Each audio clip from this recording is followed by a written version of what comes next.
बहुत बहुत धन्यवाद संचालक महोदय।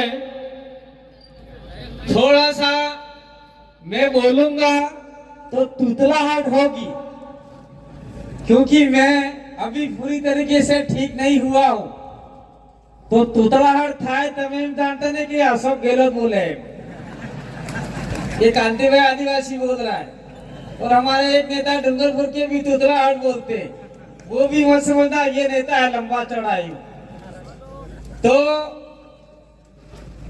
कांग्रेस बीजेपी ने क्या सोचा था,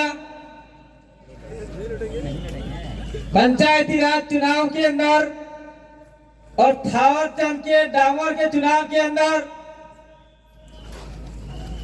ये कांति भाई आदिवासी और ये टीम लौट के नहीं आएगी, ऐसा गलत। जब तक आपको तोड़ेंगे नहीं तब तक छोड़ेंगे नहीं। तोड़ना किसको है पता है? कांग्रेस और बीजेपी को तोड़ना है, और जोड़ना किसको है?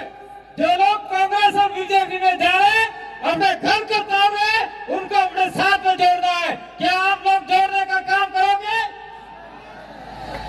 बहुत बहुत धन्यवाद। एक दूसरी बात और कहना चाहता हूं, मैं सभी जगह कहता हूं, दुश्मन लोग काटते किरियारों में कहते थे एक तो जातुरी जू, मेरे भाई के लिए जगदीश के लिए बोलते थे एक तो जातुरी जू ने एक टहका करे ऐसा बोलते थे।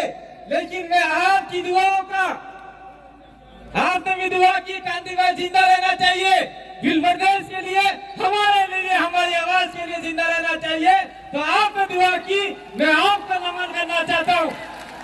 मैं जिंदा हूँ और आपके अंतिम कतरे के लिए लड़ाई लड़ूंगा, चाहे मुझे मौत की दिया जाए, पुलिस की गोलियों से मुझे खून की दे दिया जाए, लेकिन आपकी आवाज बन के हम लोग आगे तक की लड़ाई लड़ेंगे। इसलिए आपको घबराना नहीं है। इसलिए मैं हर कार्यक्रम में कहता हूँ टाइगर अभी जिंदा है, टाइगर अभी जिंदा है, अपने सीधरू जीतू है, यू सीधरू ने है, पर फिर भी मैं उनको डराने के लिए कहता हूँ। मैं धन्यवाद देना चाहता हूँ। मैं कहता हूँ कि ये जो कार्यक्रम हुआ, भैया मेरे 7 मिनट है लेकिन 10 मिनट कर देना, ठीक है? ये जो कार्यक्रम हुआ उसके लिए ये बीच बीच में हमारे हेमाराम जी बैठे हुए, क्या कांति भाई अरे हम कल कैसे आवे, ये टोल नाके वाले पैसे मांगेंगे। मैंने कहा आप जब जब प्रदेश की धरती पे आए हो, वीडियो मैंने जारी किया है, आपसे कोई टोल नहीं लेगा। मैंने वीडियो जारी करके फेंक दिया। और मैं कहना चाहता हूँ, जिस जिस इलाके से आप लोग निकल के आए हो, वहां पे 1 भी रुपया नहीं लिया। ये ताकत है हमारी। मेरा बोला कि कोई लेटर नहीं निकलेगा, हमारी आवाज ही हमारा आदेश है, हमारा ऑर्डर है, तो हमारी आवाज को ही आदेश ऑर्डर मान लिया जाता है। साथियों, अब आते हैं अपन मेन बात पर।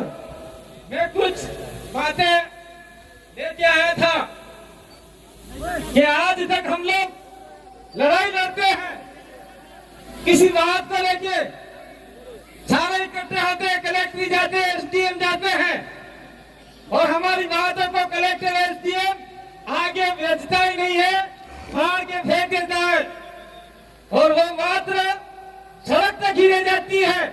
इसलिए हमें भारत आदिवासी पार्टी के मार्फत से, भारत आदिवासी पार्टी के मार्फत से राजस्थान में जिस प्रकार से हमने 2 विधायक भेजे, उसी प्रकार से गुजरात में 27 विधायकों में से 10-15 विधायक भेजते होंगे। गुजरात में 27 विधायक अपने लिए रिजर्व है आदिवासियों के लिए, 27 विधायक में से 10 तो कम से कम भेजते होंगे।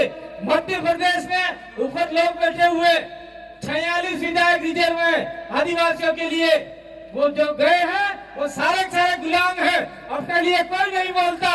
राजस्थान में 28 विधायक रिजर्व है, जिसमें मात्र 2 विधायक बोले आदिवासियों के लिए, बाकी सब बोले बोले हैं और गुलाम विधायक है। इसलिए हमें भारत आदिवासी पार्टी से अधिकतम विधायक भोपाल में भेजने होंगे, जयपुर में भेजने होंगे, और आपके गांधीनगर भेजने होंगे।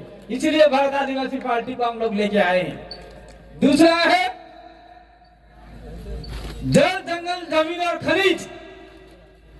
तमार गैर मोरे काकरा बाटा है हे तब बाटा तो पहला खुद ने नहीं किया वो सफेद पत्थरों का मार्बल बनता है, टाइल से बनती है, वो करोड़ों रुपये में जाता है, तब जाना काकरा बाटा होना काम नो। वो सफेद पत्थर बहुत कीमती है, इस पत्थर को बचाना है और इस पत्थर से आग का उत्पन्न पहली बार हुआ था, इसलिए कक्का सफेद पत्थर को अपन पूजा पद्धति में भी लेते, इसलिए खनिज को भी हमको बचाना है। खनिज नहीं बचाओगे तो बहुत बड़ा नुकसान हो जाएगा। और बिल प्रदेश की लड़ाई न तो कांग्रेस लड़ी है, न बीजेपी लड़ी है, न कोई आने वाली पार्टी लड़ेगी, हम भी लड़ेंगे। और आने वाले समय में 2023 के बाद में 24 में भी हमारा परचम दिल्ली तक लहराएगा और हम लोग बिल प्रदेश की लड़ाई के लिए कंधे से कंधा मिलाकर भारत आदिवासी पार्टी भी बिल प्रदेश के लिए काम करेगी। क्या आप सभी लोग बिल प्रदेश का साथ देंगे? साथ कैसे देंगे? भारत आदिवासी पार्टी को मजबूत करेंगे तो ही आगे बढ़ पाएंगे। राजस्थान की राजनीति में 2023 की लड़ाई में 27 सीटों में से हम लोग उधर मीणा वाली छोड़ दें, क्योंकि कुछ हमारे मीणा भाई भी बैठे हुए, क्योंकि कुछ मीणा लोग हैं मीन भगवान को मानते हैं। मैं आप पर नाराज मत होना, मीन भगवान किसका अवतार है? कोई मीणा हमको बताए? मीन भगवान 10वां अवतार माना गया है हिंदू धर्म के अनुसार। तो आप तो धर्म में डूबे हुए हो, आदिवासी को बचाने का काम नहीं कर रहे हो। तो उस इलाके में मुझे नहीं लगता कि धीरे धीरे हम लोग आगे बढ़ेंगे, क्योंकि ऐसे वक्ता हमारे साथ में डॉक्टर जितेंद्र मीणा जैसे और मेहर जैसे लोग हमारे साथ में आए हुए हैं। तो ये लोग वहां पर भी अलग जगाएंगे और 8 सीटें हैं, उन 8 सीटों में हम लोग 23 के बाद में फिर से लहराएंगे। ये बात हम लोग कहना चाहते हैं। तो अगर मान लीजिए 17 में से हम लोग कुछ सीटें और भी हैं जो प्रभावित होती है, 25 सीटें, 25 में से हम लोग लड़ाते हैं, 15-16 सीट जीत जाते हैं, तो मुख्यमंत्री तो छोड़ दीजिए, लेकिन मुख्यमंत्री कौन बनेगा वो डिसाइड करने का पावर आदिवासियों के हाथ में होगा। ये हाथ में रहना चाहते नहीं चाहते आप लोग? अशोक गहलोत बनेगा, अशोक गहलोत उठ बैठ, ये ताकत आपके पास में होगी। वसुंधरा राजे आ गई तो वसुंधरा राजे उठ जा बैठ जा, उठ जा बैठ जा, या मत आना, ये पावर आपके हाथ में होगी।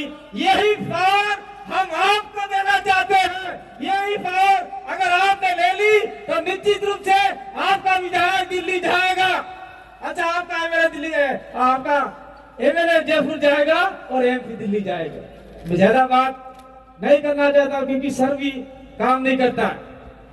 संसद की 47 सीटें, 47-46 सीटें आपने एमपी बढ़ी, एक भी एमपी आदिवासियों के लिए नहीं बोला,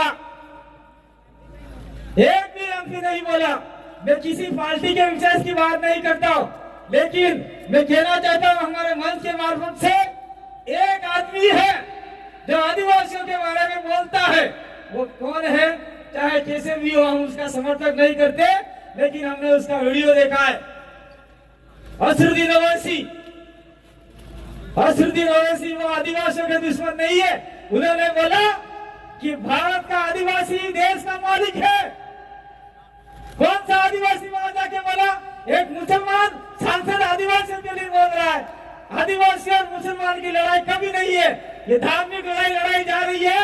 इस लड़ाई को हमको समझना होगा।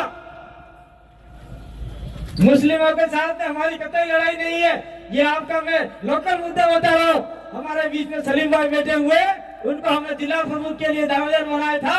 कांग्रेस और कमल कांग्रेस ने मिलके सलीम भाई को हरा दिया। तो ये कितनी बड़ी मूर्खता है उन लोगों की। और हमारे लोग आज भी कांग्रेस बीजेपी कर रहे हैं। कांग्रेस बीजेपी छोड़ेंगे नहीं तो आने वाले समय में हमारे बच्चे कटोरा लगे भीख मांगेंगे भाई। तो ये भीख नहीं मंगवानी है, हमको हमारे समाज को मजबूत करना है। और दूसरी बात मैं इस मंच के मार्फत से कहना चाहता हूँ कि भारत आदिवासी पार्टी व्यक्ति विशेष, धर्म विशेष, जाति विशेष की नहीं है। ये लोकतंत्र तरीके से बनी हुई है। उसके अंदर एसटी भी आ सकता है, एससी भी आ सकता है, ओबीसी भी आ सकता है और माइनॉरिटी तो सारे बैठे हुए यहाँ पे। फरजाना जी ने अभी माला पहनाई, फरजाना जी का स्पीच था लेकिन लेट आए। तो ये सारे लोग, जो भी मैं कहना चाहता हूँ जो लड़ाई लड़ाना चाहते हैं, बांसवाड़ा में जो आपके मुसलमान है, जो इस इलाके में आपके बिल प्रदेश में जितने मुसलमान है, अगर आदिवासी के साथ में कंधा से कंधा मिलाकर चलोगे तो निश्चित रूप से आपके साथ में कोई अत्याचार शोषण करना चाहता ही होगा। ये हम लोग यहाँ से वादा करना चाहते हैं। एसी को भी कहना चाहते हैं कि आपको घोड़े से उतारा जाता है, मटके से पानी पीते हैं तो आप लोगों को मारा जाता है। निश्चित रूप से आप लोग हमारे साथ में रहोगे तो आप लोगों को भी हम लोग शोषण अत्याचार से मुक्त कराएंगे, आजादी दिलाएंगे। और ओबीसी को क्या आरक्षण है इस इलाके में? मैं ओबीसी के लिए कहना चाहता हूँ, आप लोगों की वजह से ही सब नुकसान हो रहा है। इस इलाके में ओबीसी को कोई प्रावधान नहीं है। अगर आप लोग हमारे साथ में कंधे से कंधा मिला के चले तो संविधान के अंदर जितना भी राइट्स दे रखा है उसको हम लोग इम्प्लीमेंट कराने का काम करेंगे। हमारे एकमात्र विधायक राजकुमार रोज जी ने ओबीसी के लिए बोला, ओबीसी अन्य पिछड़ा वर्ग के लिए। और मैं अंत में ज्यादा समय नहीं लूंगा क्योंकि આપણે તફીગોદાર के मन पर प्रोफाइल क्यों लागे तो बेचार वक्ता बीजा है बोला बड़ा, सबकी बात सुन के जाना और कसम खा के जाना। जितने भी लोग आए हैं अपने पूर्वजों की कसम खा के जाना, अपने मतरों ने कसम खाई जा दो, जरा मानो और सम खाई जा दो। आज तक की मार घेर माते कांग्रेस बीजेपी ना झंडो नहीं लागे, लगा कसम खा हाथ सागर है तो फैलाने करता वाला और गला हुआ भैया। कांग्रेस बीजेपी का झंडा मेरे घर में भी होना चाहिए। ये कसम आप लोगों ने खाई है और ये कसम खाने के बाद में अगर आपने लगाया तो तुम्हें जाना हो थवानु है। और मैं कहना चाहता हूँ, मैं सभी जगह प्रचार में आया कि नहीं आया क्योंकि चुनाव बहुत नजदीक आ गए हैं, सभी जगह प्रचार में आए कि नहीं आए मैं कहना चाहता हूँ, पहली बात तो कांग्रेस बीजेपी को अपने गांव में घुसते ही मत दो। और घुस जाते हैं तो दो जेब में झंडे रखा करो, एक कांग्रेस का है बीजेपी का। बीजेपी में है बोलना हम बीजेपी ना भाई लाभ हरण लाभ पैसा खाई करो भाई जो वोट डालो लगे फसे कांग्रेस वाला फिर झंडा करीन के वाले लाभ भाई वो कांग्रेस ना लाभ है फिर ये आना पैसा उनके पैसे नहीं है, वो पैसे आपके विकास के पैसे है। लेकिन ऐसा भी नहीं करना है, लेकिन कर सकते हो आपकी मर्जी हम लोग बांधने वाले नहीं है। तो आपने हमारी बात को सुना, मैं आपके बीच में प्रकृति की दुआ से आपकी प्रार्थना से आपके बीच में जिंदा वापस लौट के आया। इसीलिए एक बार पूरा आपको दो हाथ जोड़कर नमन करता हूँ, धरती माँ को नमन करता हूँ, आपको नमन करता हूँ। आपकी ताकत थी जो मुझे मौत के मुंह से बाहर निकाल के लाई और इस मौत के मुंह से बाहर निकाल के लाई तो निश्चित रूप से मैं आपके लिए लड़ूंगा, आपके लिए मरूंगा, लेकिन पीछे नहीं हटूंगा। बहुत बहुत धन्यवाद। आभार, जोहार, धन्यवाद। जय आदिवासी, जय विद्यार्थी।